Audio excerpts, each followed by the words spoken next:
Hello, everyone. Jamie Henkel. My pronouns are she and her. I'm the Learning and Inclusion Manager at PFLAG National. And we are really excited today for something to talk about live during the third week of Pride Month.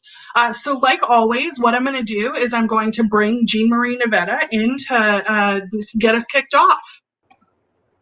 Hi, Jean Hello, Marie. Katie. That's Look at my headdress for the third week of Pride. Yeah, that's a fancy hat. I'm a little bit jealous. It really is. I thought we needed some feathers in our lives. My only regret is they didn't have a fully inclusive set of feathers for me, so I might be refeathering it after Pride Month for next year. Yeah, that seems great. And Jean Marie, I did want to let you know that Earl has joined us, so we are all set. Yay! Oh, good. I can take off my headset, and why don't you quickly get Earl ready, and I will do the introduction. Perfect. Hey, everybody, what you saw was us sort of trying to pivot because we were having a little bit of a delay in getting things off the ground today. But we are back because live TV is unpredictable. So hello, everyone. My name is Jean Marie Nevada. I'm the Director of Learning and Inclusion at PFLAG National. And every single week we get together to have a conversation about something that's really important. We base our conversation on an article, write some questions for you, and we love to have you participate. So first, if you want this week's article, it is available at straightforequality.org/discussion series. And that is where you'll find the article from shondaland.com by George M. Johnson, which was called A Black Father and the Tale of His Two Queer Sons. And so this week, to help with this week's conversation, which is going to be a really interesting one, I would like to welcome our guest, who is Earl Fowlkes, the President and CEO of the Center for Black Equity. Hello, Earl. It's my pleasure. I'm sorry I'm a little late, but I got my wires crossed. I'm doing well. It is absolutely okay. We have learned to just roll with things in this age of us all being online nonstop. Yes. Well, thank you so much for being with us. And I'm so glad that we're talking today because now, of course, with Juneteenth, I want to talk about all different kinds of other things too. But before we get started, I would love for you to tell people a little bit about the Center for Black Equity for people who might not be familiar with it. Well, the Center for Black Equity is a 21-year-old LGBTQ specific organization catering to supporting the African-American community. We have 43 affiliates in the United States and 7 abroad. And most of those affiliates do what we call Black Pride, which is a version of Community Pride. And we support them. They also do many other activities throughout the year, but Black Pride is usually their major event for the year. And DC Black Pride, which is a program of the Center for Black Equity, is the oldest Black Pride. It is 32 years old. That's the first one. And we work on the 3 pillars: economic equity, social equity, and health equity. And we've developed programs and programming around these issues affecting our community. Right now, we're focusing on COVID-19, getting people vaccinated, getting people information and tested so that we can have a healthier community and get through this pandemic. Thank you. And I have to tell you, I was on the website today doing more of my homework. And as I looked at the history, I didn't even realize how far Black Pride in DC went. I used to live there and I didn't realize over 30 years of celebrations. That was kind of exciting to get into that piece of history. Well, the interesting thing is we have it on Memorial Day. Memorial Day is usually, you lived in DC, is a time when everyone escapes and leaves the city and goes to Ocean City and Rehoboth and those kind of places. So a lot of people don't know that it takes place on Memorial Day weekend. Yep, it is a little different. So because I have you here today, and because literally 2 minutes before we signed on, we all got our news alerts that the legislation around declaring Juneteenth a national holiday has officially been signed into law by President Biden. It's a pretty important and historic day, the way it happened, the manner in which it happened. But I was wondering if we could talk about that just quickly, because this is a big deal, but beyond the obvious recognition of what the day is, and that, well, hopefully a significant portion of Americans will now know what Juneteenth is, because I still feel like we're doing a lot of education on that. Do you think that this is going to inspire the necessary conversations that have not happened in so many places about our history? It's very interesting. I grew up in Pennsylvania, and so I never knew what Juneteenth was. I've heard of it. I knew I studied history, so I knew June 19th, 1865 was the In Texas, those slaves found out that they had been freed for 2 years, but I never celebrated. It was never a holiday we celebrated. I really didn't understand the importance of Juneteenth until I moved to DC from up north, and realized that people were celebrating it. I think the Juneteenth has had a important impact since we had the COVID-19, since the police situation with some of our community members who were killed. It's not a. I would prefer it if I had to make a choice that they pass the voting act. But I'm going to say two things about this. First of all, I don't want to let our senators and members of Congress off the hook from doing other things that are important. This is symbolic. Voting Act is important. The infrastructure stimulus is important. Without getting obviously political, but so symbolisms are important, and Juneteenth is important that we have that all Americans understand what happened and the symbolism of those people finding out they were free. But there's a responsibility with that freedom, and that is to make certain that these people who are free and descendants of those people who were slaves have equal access to all the institutions of our society and are able to have a full, healthy life. And I don't want Juneteenth to become another sales day, like Martin Luther King holiday.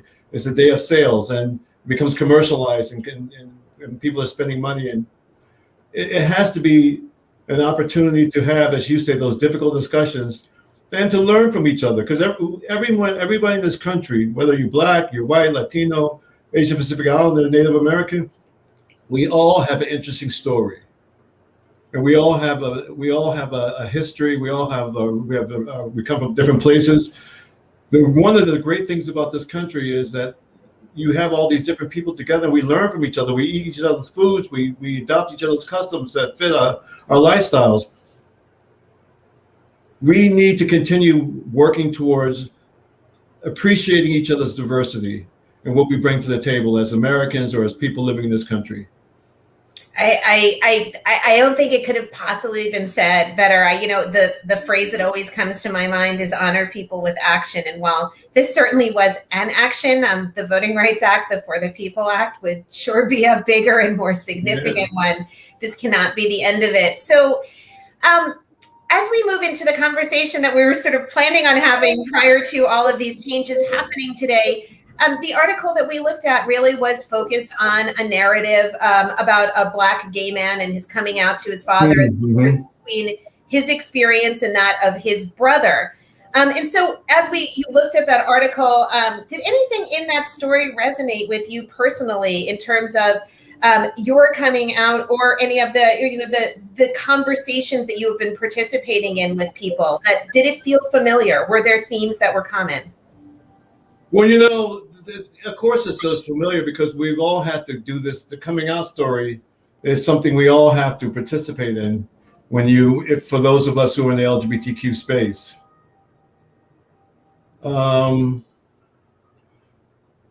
I would say that my father, who's still living, he's 85 years old, and who was a minister. I have to say that by the time I got around to telling him, everyone had already knew, because I was accepted. I have a lesbian sister, and we were, when you grow up in the church household, a family, so your father's a minister, you're very insulated. There's certain people you're not supposed to be playing with. I couldn't play with one of my friends because his father owned a tavern. And I don't know what that had to do with a 9-year-old, but that's, I was hanging outside the tavern waiting for my friend to come down from his apartment, and I was seen, and I was not allowed to play with him. So, we had 5 kids. We're very insulated. When I started to experience my feelings, I, of course, kept them inside, but I was never in the closet because I wasn't forced to date or anything. So I had very quietly supportive families. But however, that did not get me off the hook of having these emotional feelings. How do I interact in the world? What are my friends going to say? What are my teachers going to say? What are, those kind of things. But I think that it's a healthy what he wrote is a very healthy introduction and a reminder for those of us who have had pleasant coming out experiences, because my experience is not the same as many of the people I know, and whose parents are, want to condemn them to hell, or want to throw them out of the family, or want to throw them out of the house. I have so many friends who've been thrown out of the house at 14, 15 years old. When I left to go to college and when I was 21 and came back, I wasn't even prepared for the world. So I can imagine being a 14 or 15-year-old being thrown out and trying to deal with the world. But it was painless for me, but it was painful for so many other people I know, and those are the people I was thinking of. Those people who had to live out, were homeless at 13, 14 years old because they dared to say they were gay. Are you seeing, as we think about these stories, I mean, I think about my coming out versus coming out of people now and how this has changed. Yeah. Obviously, it's changed a lot because it was a long time ago. A lot. Many years between these things. I actually don't even want to acknowledge how many any longer. But when I start to think about it, I start to think about how those experiences have changed. And certainly in communities of color, these conversations have changed. There are resources, there are conversations happening that were not happening in the same way 5, 10, and certainly longer than that. Do you believe that some of the way that this conversation about LGBTQ inclusion has been queued up by groups like Black Lives Matter, which has been so incredibly intentional about having, including queer people in their conversations from the beginning, do you believe that it's changing the dialogue in Black families, that there is more conversation happening, a greater sense of comfort with the conversation because the conversation is happening in the community in a bigger way probably than in the past? Well, that's a very interesting point. I think it's being a person of a certain age, coming out has certainly changed. I didn't have, there are people you can, role models now. There are people who are married, and I'm a role model for my nieces and my 11 nieces and nephews. My nieces and nephews are all very gay friendly. I have one who is gay. The rest are all gay friendly and who will actually take me out to the bar. They pay with their own money, and I'm sitting there like, where did she get a credit card from? She's 31 years old. She's gone to college, but I still think things have changed tremendously. I think part of the change has been, it's a generational thing. The way my nieces and nephews raise their kids, they're very, they can't make fun of anybody. Not being LGBTQ or a race or ethnicity, they can't. That's completely off the table. So they're growing up without as much prejudice and restriction and discrimination than people in my age. I think that the Black Lives Matter discussion, I'm not so sure if that translates so much to the LGBTQ space. But what it does remind me of is the same talk as a gay man that my father had about me with dealing with the authorities is the same one that all Black kids have. It doesn't really, and if anything, maybe I have to be a bit more careful. Yeah. Because I'm queer. Because when I came out, they were still raiding bars in some places. And fortunately, I had the heads up in a couple of situations, was able to avoid a space that was going to be raided because I knew it was going to be raided. And those things we don't have to deal with anymore. They don't raid bars anymore. You can gather. And I think parents and each generation becomes a bit more comfortable. There was a survey that says 70% of Americans don't have a problem with the same-sex marriage. That's an incredible increase. We have the right to be just as unhappy married as anyone else in society. So, and I know so many friends. We also probably have a high rate of divorce, just like the regular society as well. Proving that we're all the same. We're all equally unhappy. We all should be equally miserable if that's the case. What a case for equality we're making. So much of this has changed. I was just teaching a class and we were looking at the Black Lives Matter mission statement. And the fact that it included trans people and queer people and the words were actually in there. I thought how phenomenal that we are at a time where leaders in civil rights movements are thinking about this from the beginning. This wasn't an add-on. It wasn't will include. Part of the reason is because much of the leadership is queer. Yeah. And of course, you don't. The days of hiding your sexuality in the civil rights movement is several generations ago. Yeah. Many of our people, and it makes sense. The movement, liberation movement, it doesn't make any difference if you were standing up for women's rights or youth rights or elder rights or environment or anti-Semitism.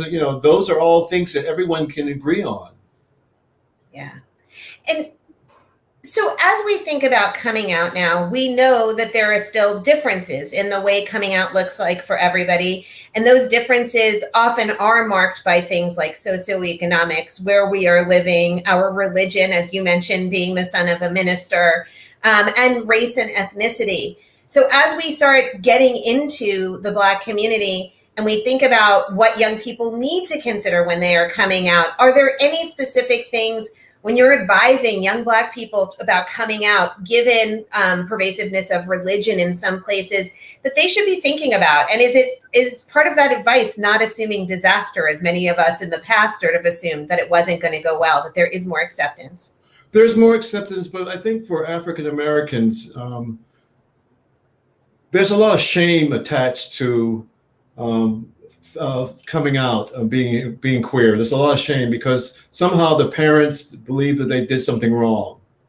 That they dropped their child on the head when he was a toddler, or did I feed him something incorrectly, or did I do something wrong, or this is some kind of a curse? Because people don't understand the journey, and what they know of the journey is very painful, especially depending how old you are. And when I tell people who are coming out and they're talking about coming out, and one of the vehicles of coming out is for African Americans, people of African descent, is Black Pride. That's one of the entryways for tens of thousands. We've had millions of people come to Black Prides over the years. And if I had $1 for everyone who said, I went to Black Pride, I saw people look like me, I came home and I told my family, I told my coworkers, I told my friends. What I always advise people is that, remember, when you're coming out, you're bringing your whole family out. It's not just you coming out. Your whole family's coming out. The whole world will, if they see you being gay, everyone in the community will know you're gay.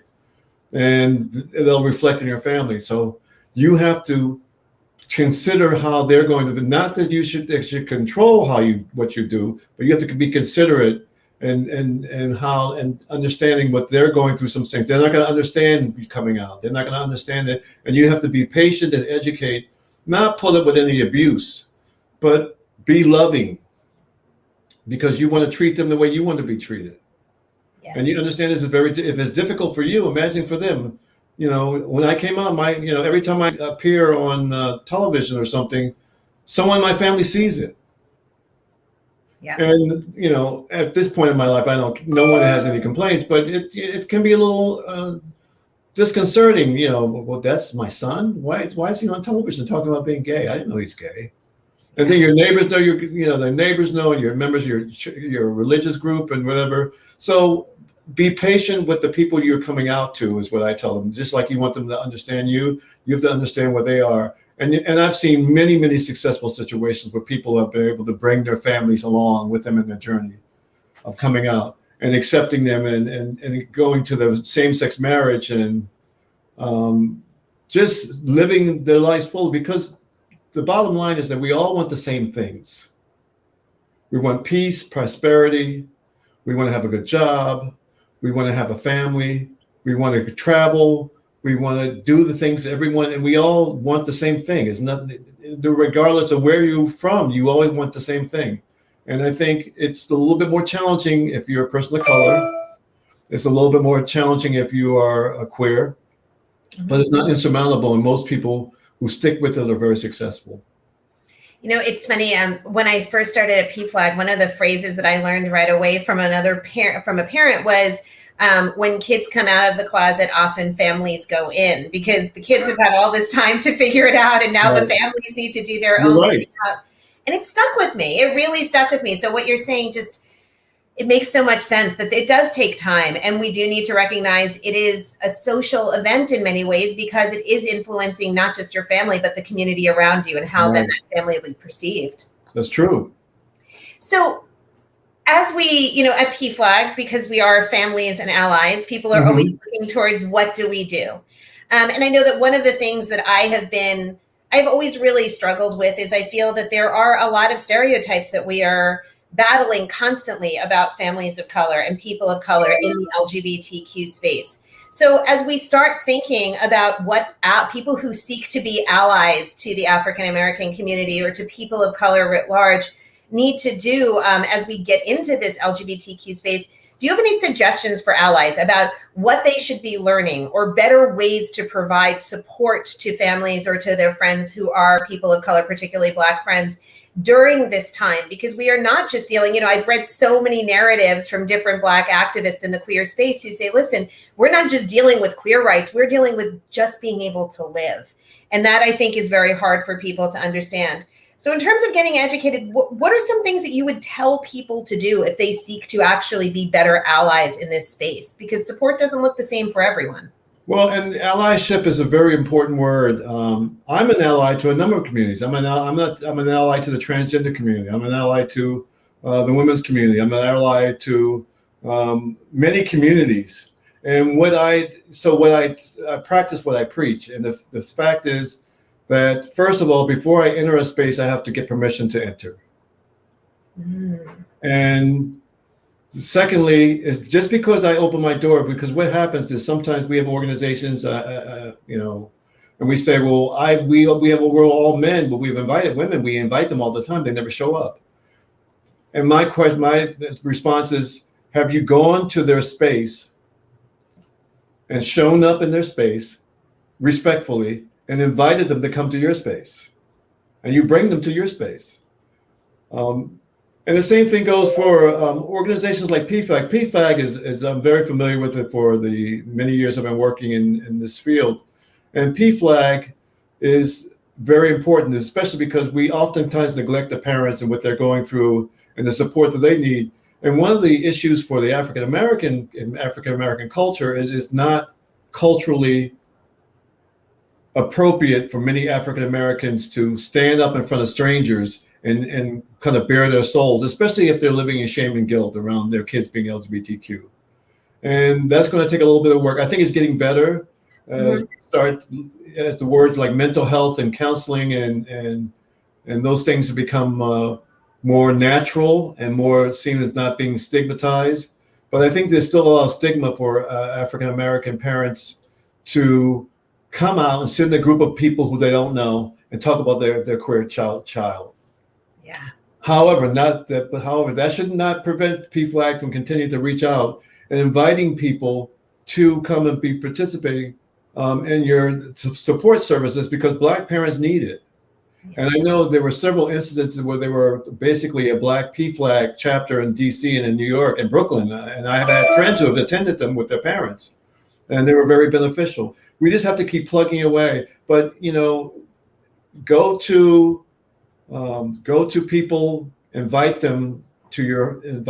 And also the other thing is, and this is something that's so important, socialize with people who, how many friends do we have who are different from we are? People do things with people if they like them. If someone I like invites me to something that I may not want to normally go to, I say, oh, I'll go to support you because you asked. Because I like them.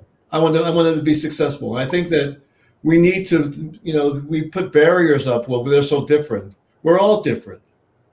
And if you invite them to your home, don't invite them to a PFLAG meeting at first. Invite them to have a cup of coffee. Yeah. Work them over a little bit. I was thinking about the first Black Pride I went to, somebody invited me to go with them. And that's actually what brought me to my very first Black Pride in DC. And it was about having the invitation extended and feeling as though, I was able to go into that space. And it was something that stuck with me in terms of asking people to participate in things too. Well, and Black Pride and the other part is that when you create a safe space, you can't create a safe space for 18 to 21-year-old, or people over 40, or people who are Latino, or people who are transgender. You create a safe space for everybody, and that's one of the successes of especially DC Black Pride, is that we're always creating new spaces. We had we once had a gender non-conforming party at the hotel, our host hotel, and someone said to me, "Who was there?" I said, "Well, I looked in. I couldn't tell you who was there, but I know there was like 500 people." I didn't know. There was gender non-conforming. I don't know who was there. But isn't 500 people you don't know the mark of success? That 500 people who you couldn't even name showed up. I don't care who was there. I don't care who was there. There were gender non-conforming people. They were dressed. I don't know. But they were there. That was the point. They were there, and we created a safe space for them to be there. And that's what we all of these organizations, PFLAG and SAGE and GLISTEN, we're creating safe spaces, and that's the key. And so you should be able to, safe spaces should be transferable. If you found a safe space in Black Pride, you should find a safe space in PFLAG.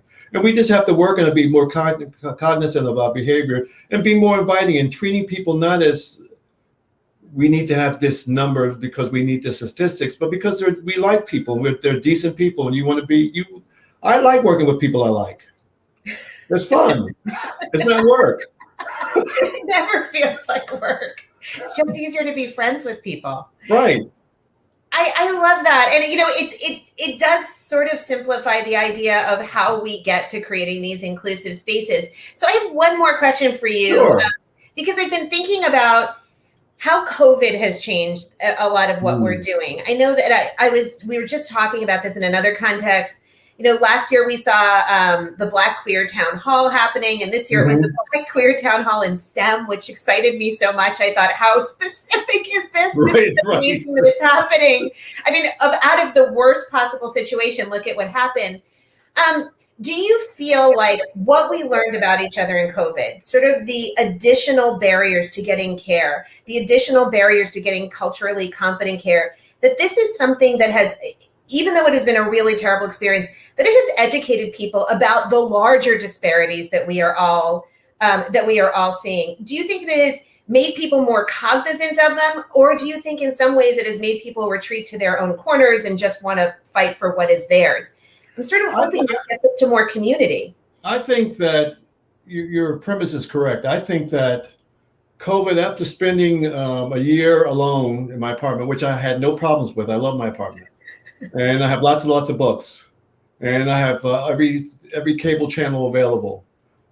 But there was still the interaction that I missed of being around other human beings. And as a result, the few people I saw were usually my neighbors, who were mostly elderly, and chatting with them and getting to know their names, living in the building for years and never know their names until COVID. I think that we were all forced to step beyond our comfort zones and dealing with people and dealing with the world, because we were all frightened and we didn't know what was going to happen. And when people are frightened, that builds a sense of community. A very cautious community, yes, but it's a community nevertheless. And I think those issues you talked about, the lack of access to health services, those things have been, like HIV/AIDS did in the 90s, it exposed the problems that are already there. These issues were already there. The elderly were isolated before COVID-19. They were suffering from the lack of food and access to medicines before COVID-19. And all these populations that suffered during COVID-19, this has always been the case. It's just that for once, as a community, we were sensitive to each other's plight. Because COVID was it wiped out families, it wiped out parents, people died alone. And we needed each other. And I think that out of the post-COVID, if we can ever say post-COVID, I hope we can say post-COVID-19, is that we understand that we are all tied together. And COVID wiped out people regardless of your race, your sexuality, it just had no regard for anything. And when you're stripped away that vulnerable, you need support. And I think that what we're going to have to be dealing with post-COVID is mental health issues and a sense of isolation and this increase of substance use and economic disparities that have caused. We're going to have to work together to fill those gaps and to make people whole. And I think that's a societal job, not just any particular group or any particular part of the population. because everyone has been suffering. Yeah. Yeah, it has been a year of learning, and I think a year of seeing in ways that a lot of people did not see prior to this. And now it's up to us to see what we're going to do with it. Well, that unfortunately brings us to time. I want to keep talking to you, Earl. Once again, another hour to You got to do it again. This is fun. I enjoyed it. Oh, we have to promise that you're going to come back so we can do this again sometime. I'll be exactly on time this time. You made it in just enough time. We're good. Okay. Thank you so much, Earl. Thank you for everything that you're doing. And thank you, everybody, for joining us. I am out of time again. My name is Jean Marie Navetta. You can learn more about PFLAG and our support services if you visit pflag.org. Every week we wrap up the same way. We remind you to run fast, to laugh hard, and most of all, be kind. We'll be back next week with another show. We're going to be talking comic books and pride. So you definitely want to be here. Have a great week, everybody, and please stay safe. Bye.